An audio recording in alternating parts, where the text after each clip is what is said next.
মই ক'লো না মই নিজেই মানে সামাজিকভাৱে সুইচাইড কৰি দিম বুলি মই চবৰ আগতে কৈছো। নাই মই আপোনাৰ নামটো উচ্চাৰণ কৰিছে আৰু আপোনাকে ডাইৰেক্ট আপোনাৰ কথাটোকেই ক'ব বিচাৰিছে।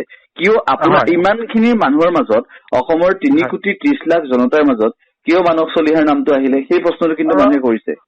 হয়, আপুনি এটা ভাল প্ৰশ্ন হৈছে। মই সেইটো কথা আপোনাক কৈছো যে মই এটা আপোনাৰ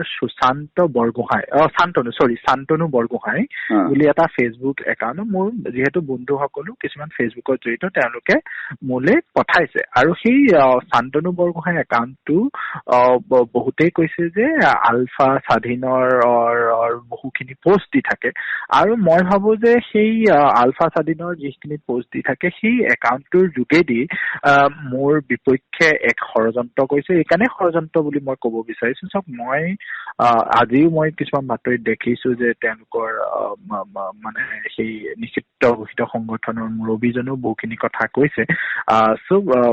চাওক মই এজন সাধাৰণ মানুহ, তেওঁলোকে মোক মাৰি পেলাবও পাৰে মই আপোনাক সেইটো কৈছো। মই এজন সাধাৰণ যুৱক আৰু মই সাধাৰণভাৱে এতিয়া মই গাঁৱতেই থাকো।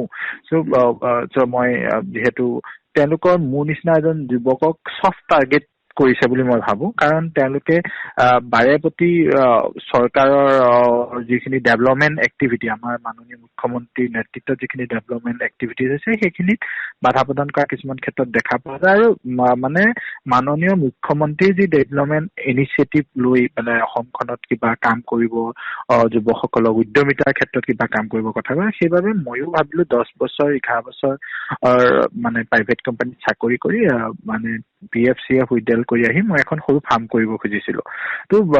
আৰু সেইটোৰ ক্ষেত্ৰত যে তেওঁ মানে কেনেধৰণে এনেকা এটা মিছা অপপ্ৰচাৰ কৰিছে আৰু ইয়াৰ ফলত কি হৈছে মই মানসিকভাৱে ভাগি পৰিছো। আকৌ মই ভাবিছো যে মই চাকৰি ক্ষেত্ৰখনলৈকে ঘূৰি যাওঁ, কাৰণ মই আপোনাৰ আগত আমি যেনেকে এটা সৰুকালত পিচ অফ ষ্টিং নামৰ মানে এটা ক্লাছ 9 নে 10ত আমি এখন টেক্সট বুকত আমি পঢ়িছো যে মই যিমানেই নিৰ্দোষী বুলি কওঁ সিমানে মানুহ মোক দোষী বুলি ভাবিব। আজি মই কমেণ্টবোৰ দেখিছো।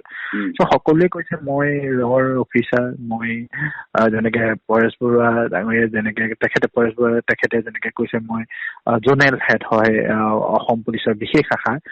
এই কথাবোৰ ফলত কি হৈছে যে মোৰ মানে সামাজিক জীৱনটো সম্পূৰ্ণৰূপে তেওঁলোকে আপোনাক আৰক্ষীয়ে ব্যৱহাৰ কৰিছে এনেকুৱা ধৰণৰ কমেণ্টটো মানুহে কৰিছে। মই আৰক্ষীৰ এটা কথা কৈছো। হয়, আপুনি মই চাকৰি কৰো এটা মই যথেষ্ট ভাল দৰমহা পাওঁ। যি সময়ত মই চাকৰি কৰি আছিলো মই বেলেগ ডিজিটেল নেট সেইকেইটালৈ মই চেলাৰী চিলিবতে মই প্ৰায় মানে 1,60,70,000 টকা পাৰ মান্থ মই দৰমহা পাওঁ। বুজি পাইছে? মই আপোনালৈও মই পঠাই দিম আপোনাৰ এইটো হোৱাটছআপ নাম্বাৰ, আপুনি দেখাবও পাৰে। মই 1,60,70,000 পাৰ মান্থ চেলাৰী পাওঁ। মানে সেইটোৰ ক্ষেত্ৰত আপোনালোকে যি চাওক, মইতো 5-10 হাজাৰ টকা মানে চাকৰি নকৰো আৰু অসম আৰক্ষীয়ে যিখিনি ভাল কাম কৰিছে আৰু তেওঁলোকে আমাক সেই এনেকা অপবাদ দিয়াটো যথেষ্ট বেয়া হৈছে তেওঁলোকক। মই সেইটোৱে কওঁ।